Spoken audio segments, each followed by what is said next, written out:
इसी तरीके से इस्लाम के उसूल हैं, इस्लाम के ज़वाबित हैं, वो हमारी और आपकी समझ में आए या ना आए, हमें उसको फॉलो करना है। हमारे पास इतनी अकल नहीं है कि अल्लाह तबारक व तआला की तरफ से नाजिल करदा हर उसूल को हम अपने दिमाग में सोच सके और हमारा दिमाग सही फैसला कर सके। कभी कभी आप अपने दिमाग से ऊपर की बात सोच लेते हैं। मसलन हर चीज को अल्लाह ने पैदा किया है, तो अल्लाह को किसने किया? आता है कि नहीं आता ये ख्याल? लेकिन ये आप अपने दिमाग से उस चीज को सोच रहे हैं, इसके लिए आपका दिमाग नहीं बनाया गया है। जैसे ये आंख चंद चीजों को देख रही है, अमेरिका और लंदन में क्या हो रहा है उसको नहीं देख रही है, ऐसे ही दिमाग उन्हीं चीजों को सोच सकता और समझ सकता है जो उसके दायरे में है, जो उसकी लिमिट में है। और आप ये कह रहे हैं अल्लाह को किसने पैदा किया, ये दिमाग के दायरे से बाहर है। आप बिल्कुल वो काम कर रहे हैं। सुनार की दुकान पे गए होंगे अपनी बीवी को लेकर, कभी गोल्ड खरीदा होगा आपने, तो एक तराजू होती है ना जिस पे वो सोना तौलता है। 10 ग्राम 20 ग्राम 50 ग्राम सोना जैसी तौला आपने ले लिया, देखिए कितनी कीमती चीज को वो तराजू तौल रही है। लेकिन उसी के ऊपर उसी तराजू के ऊपर आप नेपाल का हिमालय पहाड़ ला कर रख दीजिए, क्या होगा उस तराजू का? वजन बताएगी? नहीं बताएगी। अब आप कहिए ऐसी तराजू का क्या फायदा जो इतनी कीमती चीज, सोने का वजन तो बता देता लेकिन पहाड़ का वजन नहीं बता रहा है। आप उस तराजू पर वो चीज रख रहे हैं जिसके लिए तराजू बनाई नहीं गई है। आप अपनी अकल से वो चीज सोच रहे हैं कि अल्लाह को किसने पैदा किया, जिसके लिए अकल बनाई नहीं गई है। कंप्यूटर में आप जो चीजें फीड किए हुए वही बताएगा कंप्यूटर। आप उसमें डाल दीजिए लोकेशन, हमें पूर्णिया जाना है, कंप्यूटर बताता चला जाएगा, यहां मुड़िए यहां मुड़िए, वो फीड है उसमें, वो बताएगा। आप कंप्यूटर में पूछ लीजिए इंडिया की जनसंख्या, बता देगा। जो चीजें फीड है वो बता देगा। लेकिन उसी कंप्यूटर से पूछिए कि इस वक्त जितने लोग मुसलमानों में हिंदुस्तान और पाकिस्तान में मरे हैं, कितने लोग जहन्नम में जल रहे हैं और उनको अजाब कितना हो रहा है। कंप्यूटर से सवाल करके देखिए, जहन्नम में कितने गए और जन्नत में कितने गए। कंप्यूटर में जैसी ये चीज आप डालेंगे, कंप्यूटर उसका गलत जवाब दे देगा। वो चीज कंप्यूटर में है ही नहीं, कंप्यूटर बताएगा ही नहीं बल्कि जवाब भी गलत दे देगा। क्यों? क्योंकि अब आप कंप्यूटर से वो चीज पूछ रहे हैं जो कंप्यूटर की ताकत से बाहर है, जो उसमें फीड ही नहीं है। आप अपनी अकल से वो सवाल कर रहे हैं जो अकल में फीड ही नहीं है। उसके लिए अकल को पैदा ही नहीं किया अल्लाह ताला ने। इसलिए जरूरी नहीं कि इस्लाम के हर उसूल और ज़ाब्ते के बारे में आप सोचिए। अल्लाह रहम करे। इसको भी उसी लंगड़ा लूला है, उसी तरह पैसा भी दीजिएगा इस माइक वाले को। मेरे भाइयों, उसके लिए हम और आप पैदा नहीं हुए, बस फॉलो करना है। जो कह दिया हमें मानना है, चाहे वो हमारी अकल में आए और चाहे वो हमारी अकल के खिलाफ जाए। अल्लाह ताला ने साफ तौर पे कह दिया, वमन यब्तगी गैरल इस्लामी दीनन फलन युक़बल मिन्हु। इस्लाम को छोड़कर अगर कोई दूसरा रास्ता तुम इख्तियार करोगे, दूसरा रास्ता तुम तलाश करोगे, तो वो कबूल नहीं किया जाएगा। अब इस्लाम को अल्लाह रब्बुल आलमीन ने क्यों कहा फॉलो करो? इसलिए कि जो चीजें इस्लाम के अंदर मिल रही हैं, दूसरे मजहब उनसे बिल्कुल खामोश हैं। सबसे पहली चीज देखिए, इस्लाम के अंदर सहूलियत है, ये दीन सहल है, ये दीन मसावात है, ये दीनुल अदल है, ये दीनुल तक़वा है, ये दीनुर रहमा है। इस्लाम के अंदर अल्लाह रब्बुल आलमीन ने मुतअद्दिद किस्म की खुसूसियात रख दी हैं। दीनुल सहल है, ये सहूलत आप किसी और मजहब के अंदर नहीं देखोगे। जो इस्लाम के अंदर मौजूद है आप देख लीजिए, नमाज फर्ज है, रोजा फर्ज है, हज फर्ज है, ज़कात फर्ज है। मेरे भाइयों सुनिए, नमाज के लिए वुजू भी फर्ज है, बल्कि ये उसकी शर्त है। अगर किसी ने वुजू नहीं बनाया और नमाज पढ़ ली तो नमाज नहीं होगी। वुजू नमाज की शर्त है, फात शर्त फातल मशरूत, अगर शर्त ही फौत कर दी तो मशरूत अपने आप फौत हो जाएगा। नमाज फर्ज है लेकिन नमाज से पहले वुजू बनाना है। अगर आपने बगैर वुजू के नमाज पढ़ी तो नमाज नहीं होगी, ये फर्ज है वुजू। लेकिन इस्लाम क्या कहता है? इस्लाम ये कहता है कि वुजू तुम्हें बनाना है, फर्ज है, लेकिन अगर तुम्हें बीमारी है और डॉक्टर ने ये कह दिया कि पानी जिस्म पर इस्तेमाल करोगे, हाथ पैर पर इस्तेमाल करोगे तो ये बीमारी और बढ़ जाएगी, तो इस्लाम इतनी सहूलत देता है कि अब तुम्हें वुजू नहीं बनाना बल्कि उसकी जगह पर पाक मिट्टी को रखना है और तयम्मुम से काम चलाना है। देख रहे हैं सहूलत।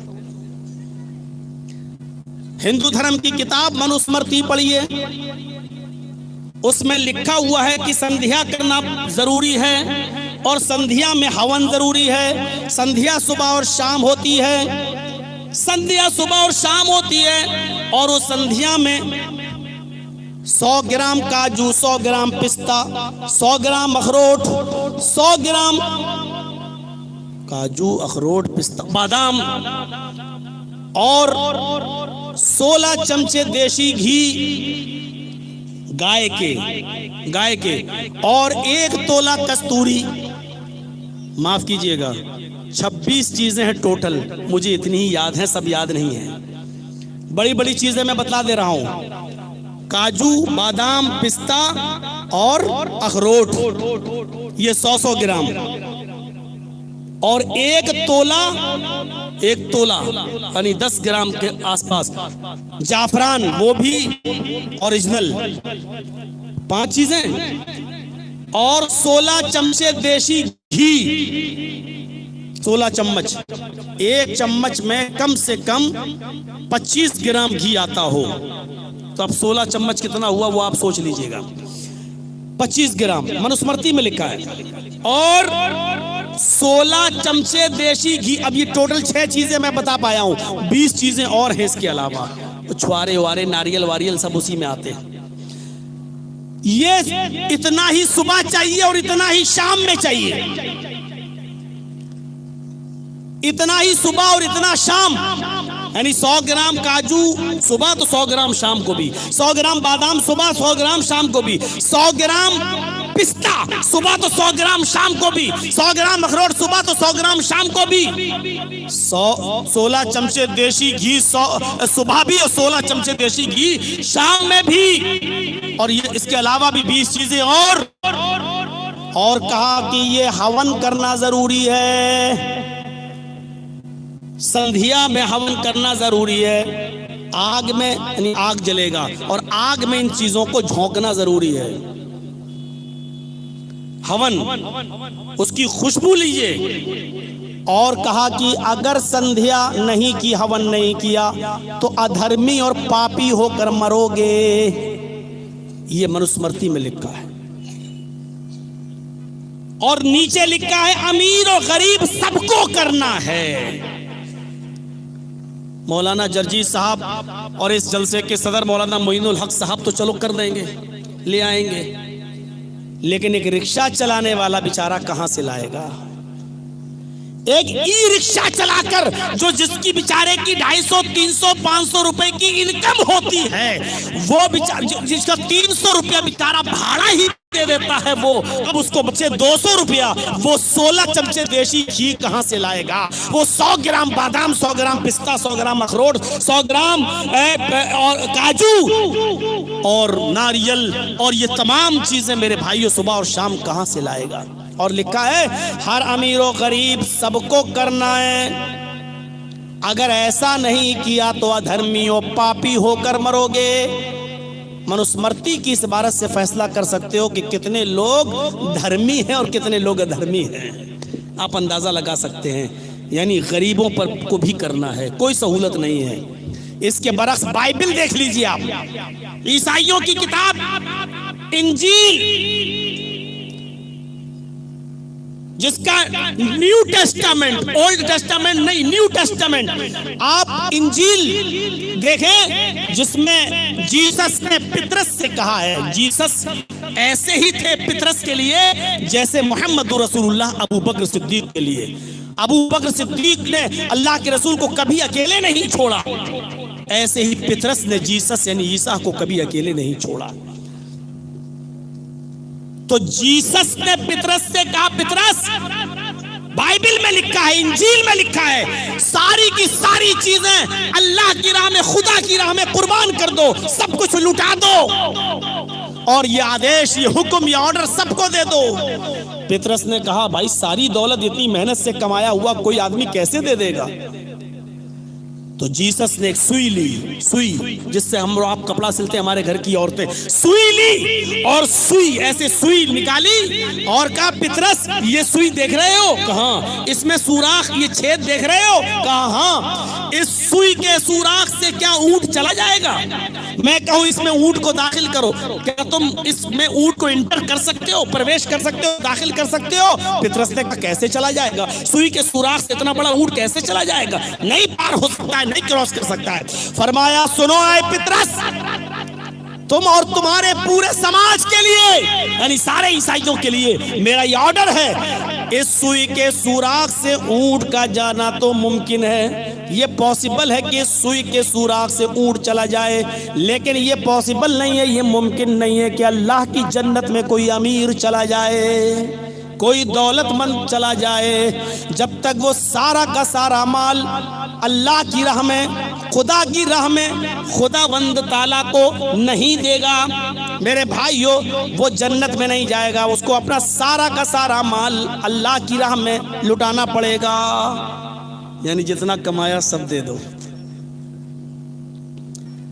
ईसाइयत अगर कोई अपनाता है तो उसके लिए अमीर जन्नत में जाएगा ही नहीं, क्योंकि सब कुछ लुटाओ।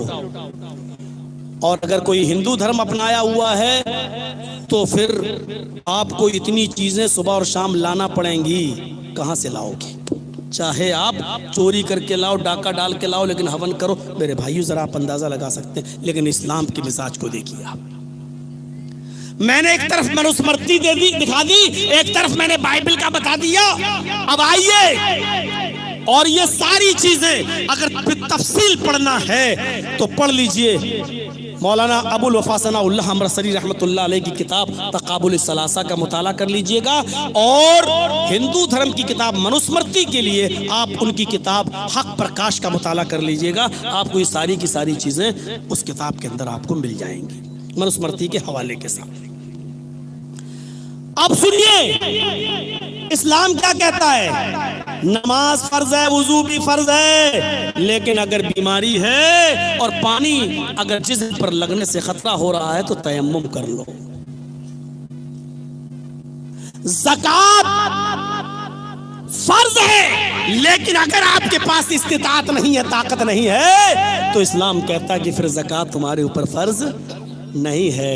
हज फर्ज है, लेकिन अगर इस्तिताअत नहीं है वहां तक जाने की, तो तुम्हारे ऊपर हज भी फर्ज नहीं है। नमाज, रोजा और कलमा कौन नहीं पढ़ सकता है? ला इलाहा इल्लल्लाह मुहम्मदुर रसूलुल्लाह, ये कलमा पढ़ने के बाद नमाज और रोजा, ये दो चीजें अमीर भी कर सकता है, गरीब भी कर सकता है, ये सबके ऊपर फर्ज कर दी गई है। लेकिन इसके अंदर सहूलत भी दे दी गई है, और सहूलत ये दे दी गई है कि अगर रोजा फर्ज है, लेकिन रमजान के महीने में अगर तुम्हें सफर की जरूरत पेश आ जाए तो तुम रोजे को पोस्टपोन कर सकते हो, मुलतवी कर सकते हो। अगर सफर में हो या फिर बीमार हो गए हो, बुखार वगैरह, या कोई बीमारी लायक हो गई है, व इन कान मिनकुम मरीज़न औ अला सफरिन फइद्दतुम मिन अय्यामिन उखर, ये कहकर कुरान ने इतनी बड़ी सहूलत दे दी है। अगर सफर में हो तो रोजा छोड़ दो, और रमजान के बाद जब मौका मिले तो छूटे हुए रोजे को तुम पूरा कर लो। बीमार हो तो रोजा छोड़ दो, सही हो जाओ तो रमजान के बाद तुम छूटे हुए रोजे को पूरा कर लो। हामिला है अगर कोई औरत और उसके रोजा रखने से बच्चे की सेहत पर फर्क पड़ सकता है तो रोजा छोड़ दे, बाद में वो पूरा कर सकती है। मुर्जिया है, दूध पिलाती है और अगर वो रोजा रखे तो बच्चे के दूध में कमी हो सकती है तो वो रोजा छोड़ दे, बाद में वो पूरा कर ले। मेरे प्यारे साथियों, ये आसानियां इस्लाम दे रहा है, इसलिए इस्लाम दीन साल है, इस्लाम दीन मुअतदिल भी है। एतदाल का रास्ता इस्लाम ने बताया है।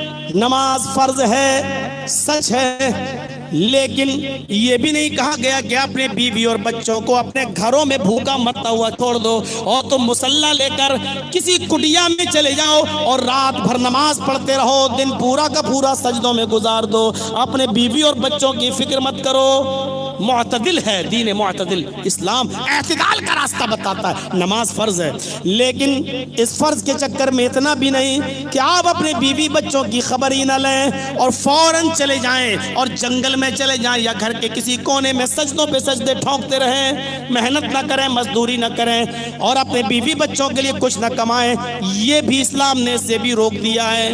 रोजा फर्ज है, लेकिन ये भी नहीं कहा कि तुम रमजान के 30 रोजे के अलावा और रोजे भी तुम चाहो तो पैदर पे रख सकते हो, मुसलसल रखो, महीने 2 महीने 4 महीने 5 महीने, बल्कि अल्लाह के रसूल ने मुसलसल 100 में विसाल से मना किया है, तसलसल के साथ रोजा रखने से मना कर दिया है। फरमाया कि तुम महीने में 3 रोजे रख लिया करो, अय्याम 20 3 रोजे रख लिया करो, महीने में 3 रोजे काफी हैं। एक रोजे का सवाब अल्लाह के यहाँ 10 रोजे के बराबर मिलता है। अगर आपने एक महीने में 3 रोजे रखे तो गोया पूरा महीना आपने रोजा रख लिया काफी है। हाँ, अगर और मजीद रोजा रखना चाहते हो तो सोमवार के दिन का, पीर के दिन का रख सकते हो, जुमेरात का दिन का भी नफली रोजा रख सकते हो, इस्लाम इसकी इजाजत देता है। लेकिन रोजे पे रोजा और इतना रोजा रखना कि कभी छोड़ना ही नहीं, इस्लाम ने इस रोजे से मना भी कर दिया है। ऐसे रोजों की अल्लाह को कोई जरूरत नहीं है। ज़कात फर्ज है, लेकिन तुम्हारे पास देने को हो तो दो। ये नहीं कहा कि गरीबों की मदद करो, चाहे सुनहार की दुकान में डाका डाल कर लाओ, लेकिन गरीबों को दो, मिस्कीनों को दो, मदरसों को दो। ये नहीं कहा कि अपने घर का सारा सामान बेच दो लेकिन गरीबों की मदद करो, ये नहीं कहा, बल्कि ये कहा है अगर तुम्हारे पास इस्तिताअत है, ताकत है तो तुम उसकी ज़कात अदा करो, नहीं है तो कोई बात नहीं।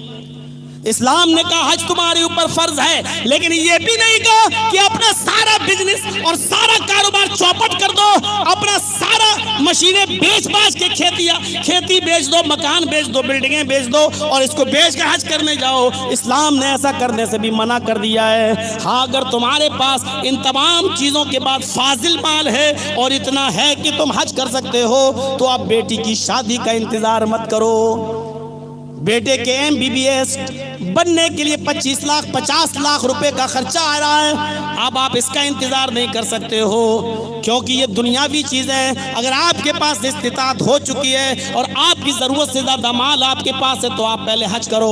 और अगर इस्तिताअत होने के बावजूद आपने हज नहीं किया कि मेरा बेटा MBBS कर लेगा तब करेंगे, मेरी 2 बेटियां और रह गई हैं, जब तक इनकी शादियां नहीं कर दूंगा मैं हज करने नहीं जाऊंगा, और इसी बीच मौत आ गई तो अल्लाह के नबी ने फरमाया माता अल मजूसिया, वो मजूसियत की मौत मरेगा, आग परस्त की मौत मरेगा, आग का पुजारी बनकर मरेगा।